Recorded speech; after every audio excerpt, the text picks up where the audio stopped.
Hey everyone, my name is Varun Sika, here again with another video. Today we're going to look at a pretty boring problem. That's actually not even true. Jokes aside, for now, we're going to be looking at one of the more computational linguistics oriented problems. It's the kind of problem that definitely NACLO stands out for, and obviously we're going to go through plenty more problems like this. But here we're starting with NACLO 2023L, Camp Not So Pleasant Hill. Haha, see what they did there? So y'all get the drill by now. We'll start by just reading through the text and the problem. Teal is currently at the world's most boring summer camp, Camp Pleasant Hill. She wants to tell her parents about how unpleasant it is. Haha, see what they did there? Part 2. But she is worried that her counselor will intercept her letter. Teal's parents both work in machine translation, the field concerned with creating computers that can translate between languages, which gives Teal an idea for a code that she thinks her parents will be able to decipher without her counselor knowing what's in the letter. She sends the following piece of paper to her parents, adding the italicized phrases to trick her counselor. Words I want to learn in Spanish. Yap, yap, yap. Also, the words are right here. Yeah. Hope that helps. Why did I waste my time on this? A poem of all the things I love to do at Camp Pleasant Hill. 2443. Canoeing, the campfire, tennis. 312. Cabins, food, basketball. Thank you guys, thank you. I try my best, Teal's parents translated the first line in the poem. Yeah, thank you for putting it in quote as the food is disgusting. What is the translation of the second line? 312 cabins, food, basketball. Okay, I mean the rest of the tasks you could read them if you want to. I'll just not do that yet because they're not exactly relevant yet. So we'll scroll up and just check out what's going on here. So we have a table of words that she definitely wants to learn in Spanish, and then counselor archery, blah blah blah, whatever. Pretty interesting that they happen to be organized precisely in two rows, except for the over here at the bottom. And then we have a poem of all the things that they love to do at Camp Pleasant Hill, which is obviously some sort of way of communicating encoded messages. One thing that we can do is we can take our first message here, write it down, and try to devise a way of getting from this to the food is disgusting. And so obviously what we can reasonably expect is that all the words we're trying to get, as well as all the words that are in basically the quote unquote poem, are in the table of words that she wants to learn in Spanish. So there's some way of getting from these words to basically these words. And I mean, just looking at the table, this isn't super deep. You'll notice that next to the word on the to the left of the word canoeing in the table is the word food. To the left of campfire is delicious, not quite disgusting, but we'll get to that later. And then to the left of tennis is. And so if we take the words we have in our kind of first step translation and go basically to the left column, then we get canoeing, delicious. No, no, sorry, wait, what the hell am I doing? Food, delicious is. And I guess, okay, food the delicious is. Now, this isn't other than the fact that obviously one word here conveys the exact opposite meaning of what we're trying to do. This isn't super far off from what we're trying to get. We have our final sentence is food, like the food is disgusting, right? And if we pretend for a moment that it's actually the food is delicious, all you really need to do here, and there's a reason I'm removing the by the way, is just kind of swap these two words, and then we end up with what we're actually trying to get, more or less. I mean, you can argue that the just like doesn't exist because as you can see in the table down here, it doesn't really have a parallel on the right column, so it makes sense that it wouldn't really be there actually. And what you'll notice is that this seems to sort of be associated with the fact that in this sequence 2443, if you swapped the kind of 4-4 part and the 3, then you basically get the numbers in ascending order. And you'll also notice that the number of numbers in this sentence and also in the untranslated sentence right now is exactly equal to the number of words in the coded message. So we can reasonably assume that this number sequence is basically telling Teal telling her parents that, hey, this is how you should swap the words in the sentence in order to get the message that I'm trying to tell you. And so we can say that a step in this process would then basically be to use that to swap the words we're getting. And I mean, that makes sense, right? And that leaves our target sentence with something like food is delicious, the food is delicious. There's only one last step we need to figure out here, and that's how does delicious become disgusting? Because last I checked, they actually do not mean the same thing. And moreover, disgusting isn't even in the table, so what's going on here? Well, one thing that does stick out is the fact that there's this word the. So the doesn't really occur, it only occurs once, and that's in the left side column, and it doesn't even have a parallel. But even though we don't have much info to go off of here, one thing we can say is that maybe the presence of the word the basically flips the meaning. So, food, the deliciouses, we'll reintroduce that into this semi-translated sentence here for a moment. We can say that the kind of force functions as a negation thing. So food not delicious is, or like opposite of delicious, something like that. And yeah, so that's probably at this point what the means. And so we can write down our current observations here that to translate from the quote unquote poem sentences to Teal's actual message, we can say first we want to,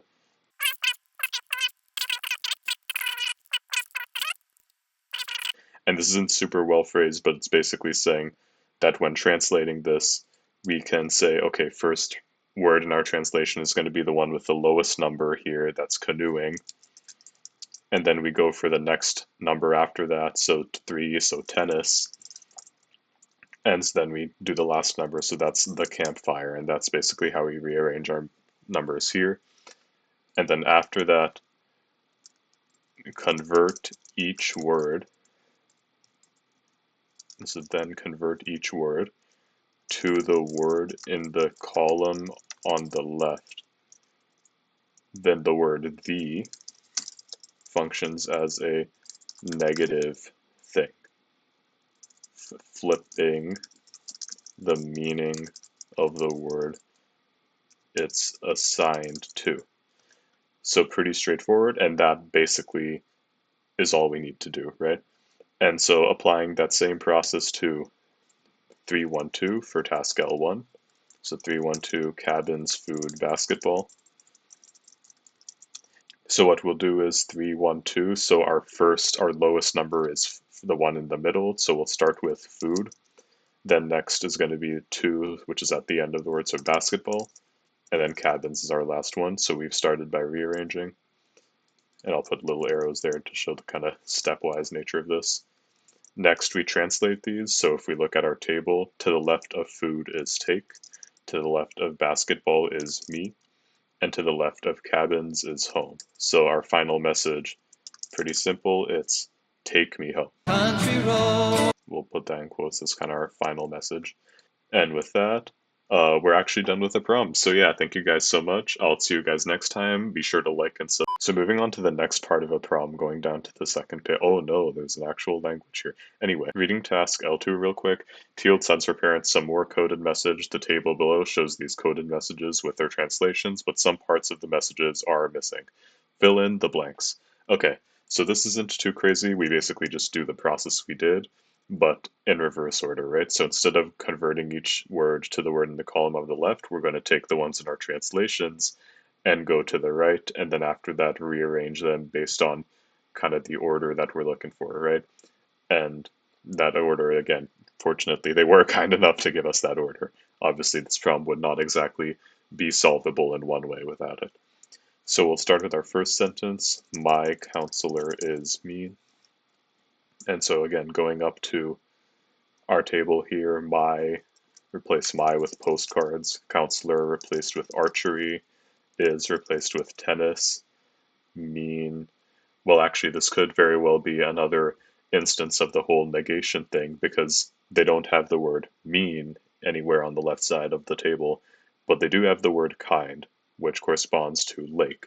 So mean would probably be written as the lake, with, again, that lake first translating to kind, but then the kind of flips the meaning, so it becomes mean. And our order, the order that they gave for this was, I believe, 1, 2, 4, 4, 3. So 1, 2, okay, first is postcard, so 1 stays where it is. Archery, which is 2, also stays where it is. Then the fourth item is going to move to here, so that's the lake, and as well as the two things associated with it. And then the third item, which used to be tennis, moves to the end, so that's postcards, archery, the lake, tennis. So now we're going to go to the next one, which is someone stole my favorite shirt. And actually, just to expedite this, we'll write take me home again here too, but with the new thing, which is interestingly 2213. So odd that there's a negation thing there, seemingly, or at least a double number, but we'll see what's going on there in a second. Meanwhile, we'll start with someone stole my favorite shirt. So someone becomes friends, stole becomes soccer, my, again, postcards, favorite becomes turtle, and shirt becomes crafts. So these are our 1, 2, 3, 4, 5. So 2 comes first in the sequence, and that's soccer. Next is 1, which is friends. Next is number 4, which 1, 2, 3, 4, that's turtle. Then 5, that's the last one, so crafts. And then we have one left, it's postcards. So soccer, friends, turtle, crafts, postcards. Next we have take me home. So take, that's food. Me, which curiously could be basketball or rope course. We'll get into that in a second. And then home, I mean, as in last time, it's cabins again. So this is actually relatively solvable. You'll notice that in all of the situations where we have the two words of the and lake, or in the case of the previous thing, the campfire, those were counted with two numbers that just have the same value basically.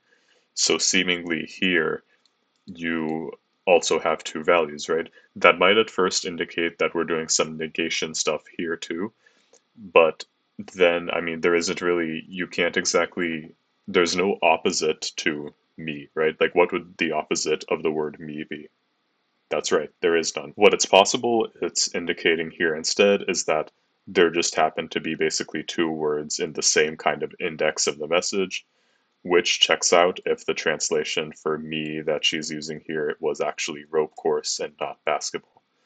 And that's basically how we conclude that the translation for me here would be rope course and not basketball, right? Because of the fact that there's two here. And that allows us to kind of add an additional thing here, which is that two numbers of the same value used if two words in the same index, right? And here I'm using index to basically refer to one of these things that are isolated by commas, right? So cabins, food, basketball, but the campfire is also, as I'm calling it here, an index. And so then again, just the usual rearranging game. 2 goes first, 2 is rope course, so we start with rope course, then 1, which is food, and then last, of course, cabins. And now we are in fact not done with the problem because we've in fact only just started. So now, if we continue reading, what does Teal's code have to do with translation? To help you see the connection, the table below gives some sentences in Wari, a language spoken in Brazil and Bolivia, along with their English translations. For each sentence pair, there is also a mystery sequence that resembles a component of Teal's code. It is up to you to figure out what these mystery sequences mean. L3, fill in the missing cells in the table. Notes the symbol stands for a glottal stop. The sound in the middle of uh-oh. Hatem and Topa are women's names. Orawao is a man's name. SG stands for singular. So we see that in the whatever number this sentence is, USG will open the door for him. That basically just means in English sometimes, and we've talked about this in the past, but in English, you generally can be used to refer to one person, but also multiple people, including the person you're talking to, right? This is just specifying the situation where you is referring to just a single person, right? And that is important because a lot of languages actually do have a distinction grammatically between the two. but that could get lost in the fact that English doesn't have that same distinction otherwise. So now we're looking for this mystery sequence here, right? And I mean, just based on the ways we've been dealing with numbers and the rest of this problem, it probably isn't too insane what this thing is probably dealing with. You'll notice that including bracketed kind of sequences as basically one element of their own, that the number of, I guess the term I'm using now is elements, is basically equal to the number of Wari words in a sentence. So in the first one, we have two and then bracketed one, two, three. So two, I guess, elements, and then we just have two words, kerek, napa. And a similar thing plays out in, you can check that and it'll play out in all of the other sentences, right?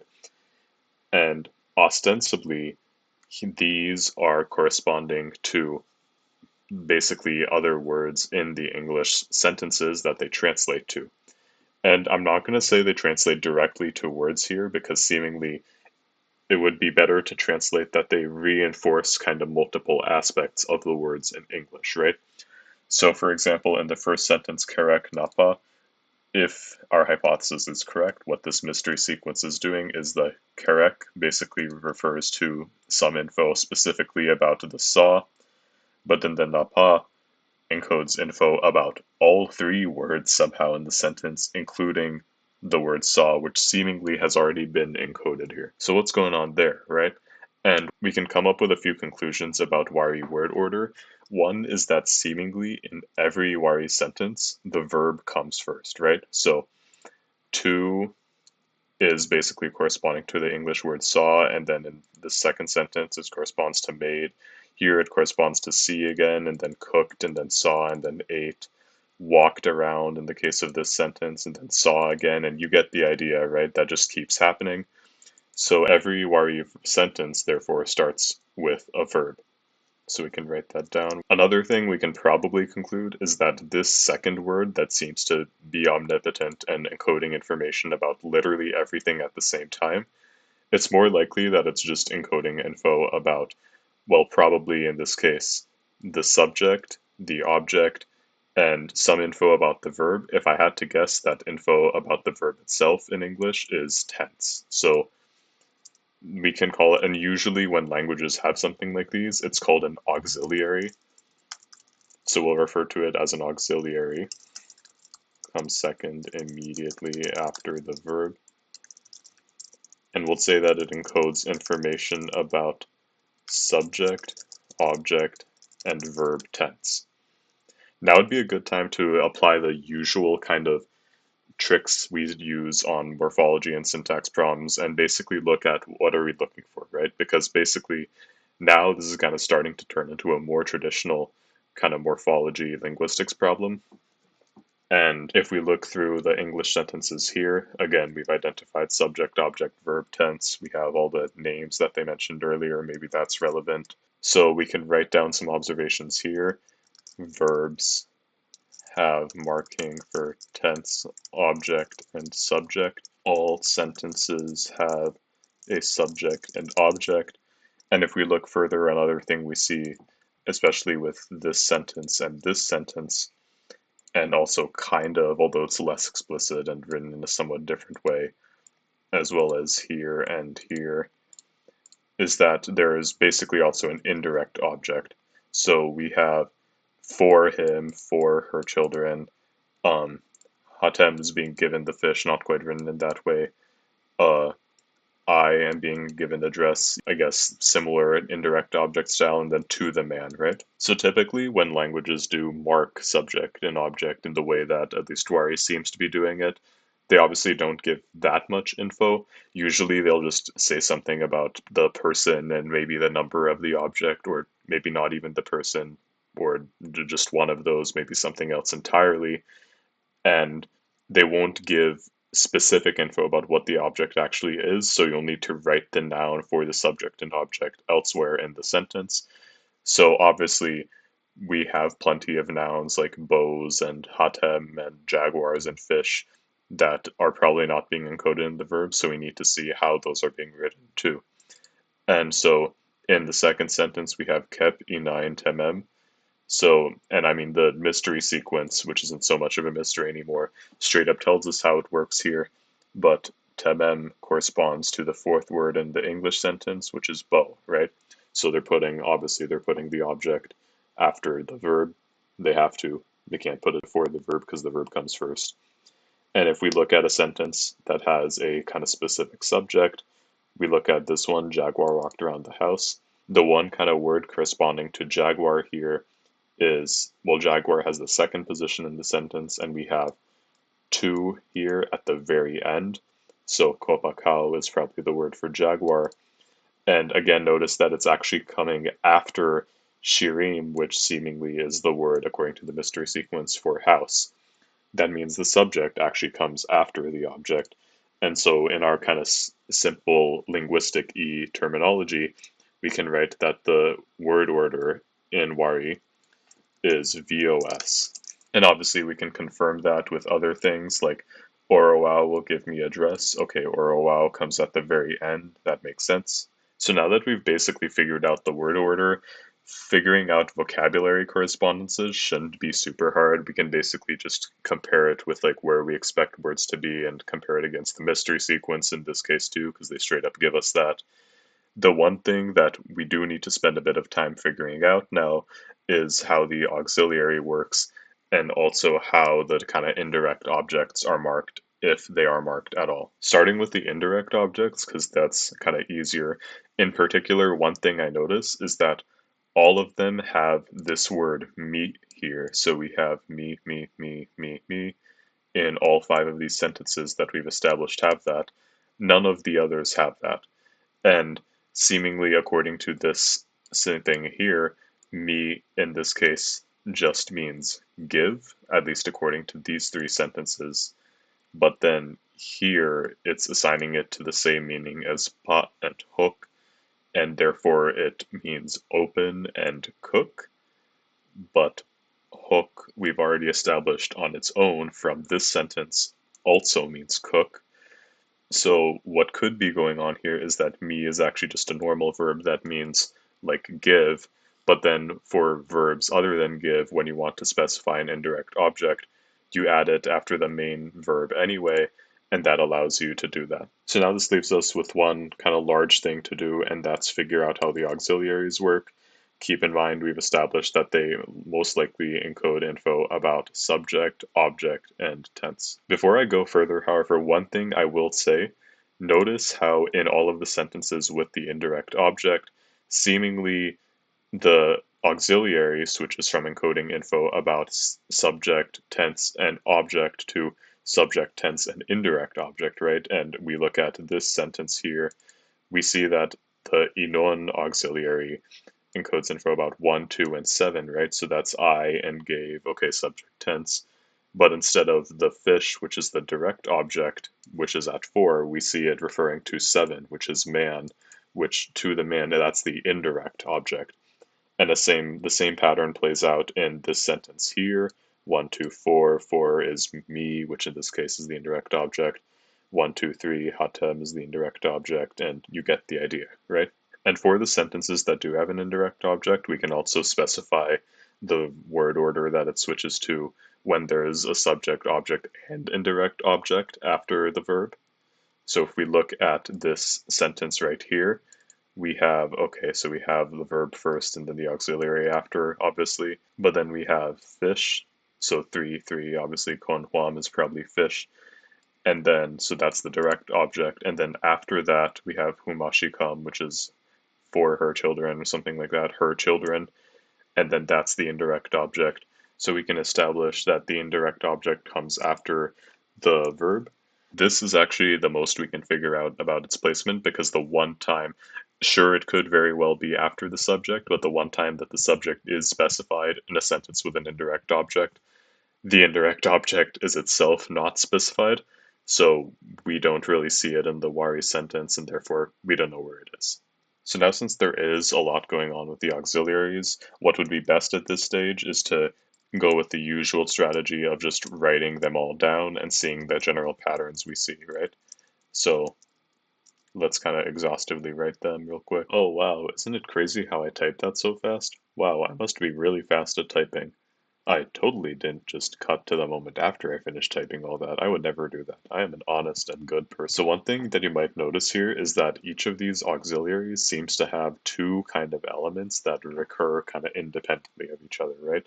So we have this appa thing separate from the kind of n at the start or the tar at the start in these two auxiliaries, and then that tar itself seems kind of independent. So, by the way, does this in thing, which occurs in a bunch of different auxiliaries, and this R thing, which just kind of occurs in this one sentence. You get the idea. So, what we can do now at this point is we can basically split each of these auxiliaries up with a hyphen based on these two kind of groups that are in it.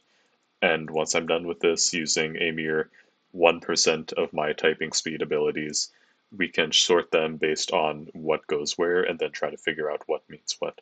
So once again, thanks to nothing short of the fastest fingers in the entire world, I have rearranged them faster than the speed of light. So now here we go. One thing we'll notice starting with the APA sentences is that all of these have this kind of first person singular, this me direct object or indirect object, and that doesn't occur in any of the other sentences. So we can write first off is that the apa suffix in the auxiliary refers to the first person singular object. And I mean, sure, it can also be the indirect object, but I am too lazy to write that. Moving on to the next one, we have ein. Here, in both of these cases, one thing that sticks out, and I mean, evidently at this point, this second part of the auxiliary must be referring to the object, since that's what we saw in the first time. Ein refers to a bow and a house object. And what sticks out to me here is that both of these things are markedly not alive. This is the only time we have something like this. In every other case, we have Hatem, we have a woman, we have fish, men, we have children. All of these are very much living things, right? So we can say that Ayin perhaps is used for inanimate objects, which is a fancy way of saying things that aren't alive.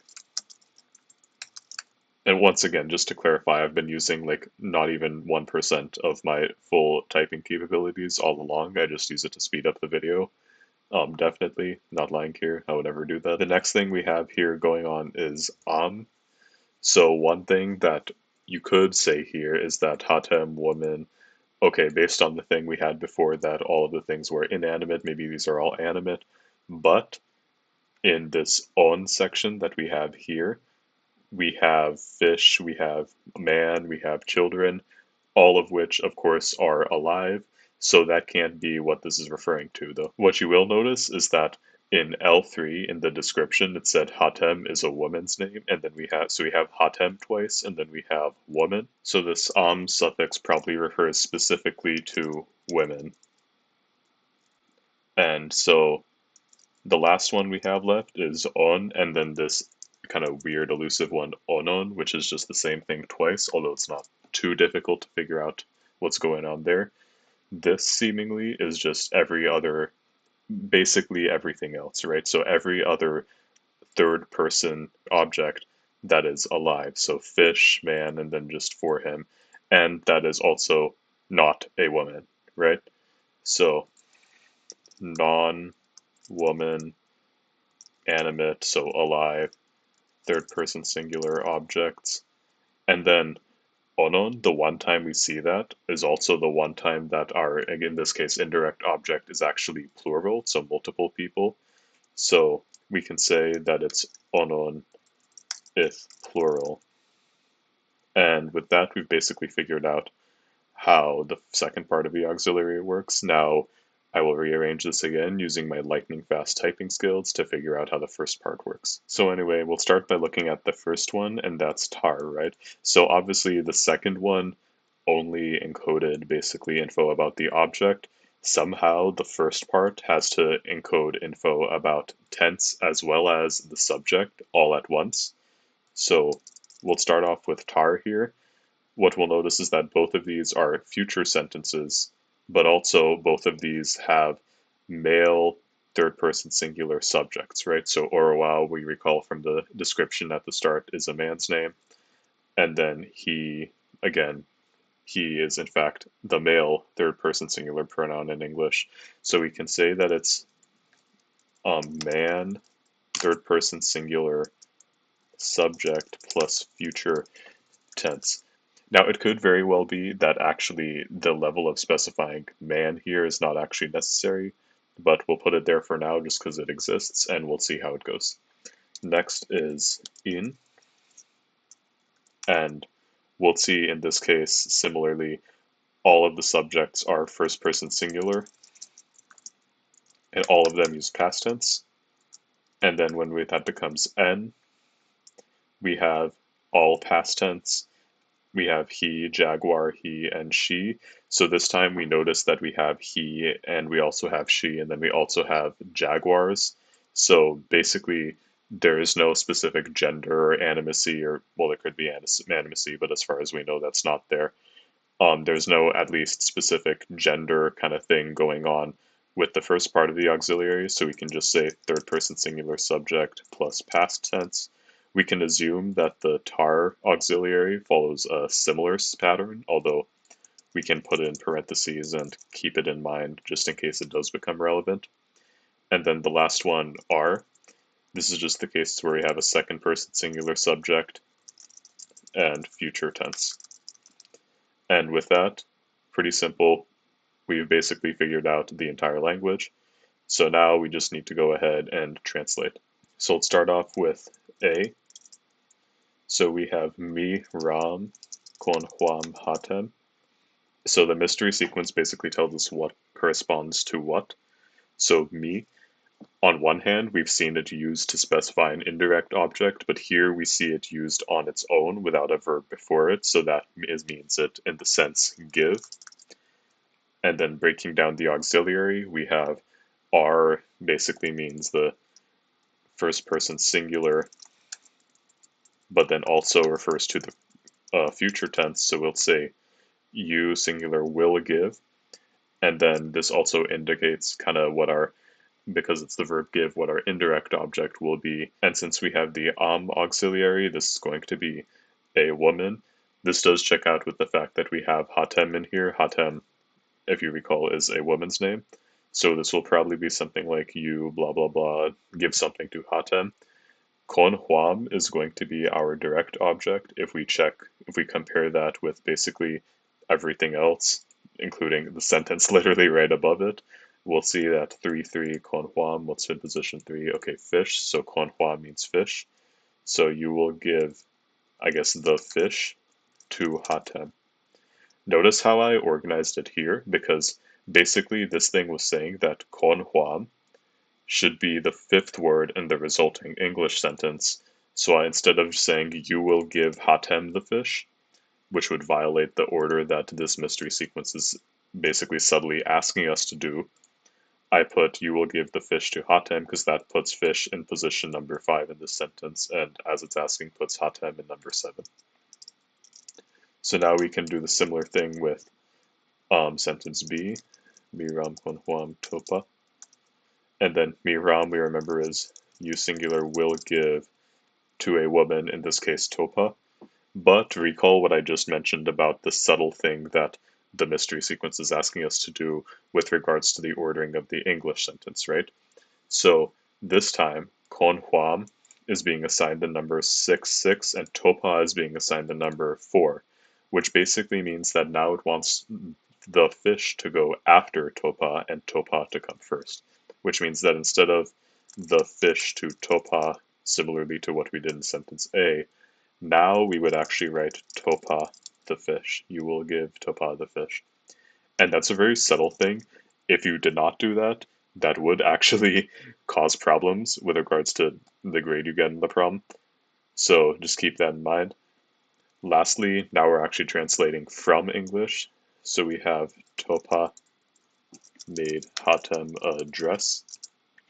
So now following our wari word order, we're going to start with the verb. Looking at other sentences with the word make, we have kep. So kep is probably our word for make. It's not that simple, however, because the sentence does have an indirect object. That means we're going to have meat after it, consistent with what we saw in these two sentences over here. And then after that, we're going to have our auxiliary, right? So since we have an indirect object, the second part is going to be referring to the identity of the indirect object. Hatem is a woman, so we're going to have am. And then before that, well, we're dealing with a third person singular subject, and this is in the past tense. That means that we're going to be using the n kind of auxiliary, and so our auxiliary is nam. And then after that, we need to next have, well, I mean, partially going off of the word order that they give us, next is going to be our word for dress. So 5-5 is dress. And then if we look at other sentences that have the word dress, such as this one, and we look for that, the word for dress seemingly is konwom. So we put that after. Then next is 3. This is hatem, so we just write hatem. Next is 1, based on the mystery sequence, and that's just topa. Again, consistent with the order that we see of VOIS and that we expected of VOIS in all the other sentences. And with that, we are now actually done with the problem. I swear I am not trolling this time. I hope you guys enjoyed and were not excessively bored. Unlike some people, if you want to see more like this, please do feel free to like and subscribe and share these videos with others. And do please, of course, let me know what other videos like this, walkthroughs and whatnot, also including any problems not from NACLO, if you'd like to see walkthroughs for problems within or not in NACLO, then do let me know in the comment section, and I'll be sure to work on those as soon as possible. So yeah, I'll see you next time.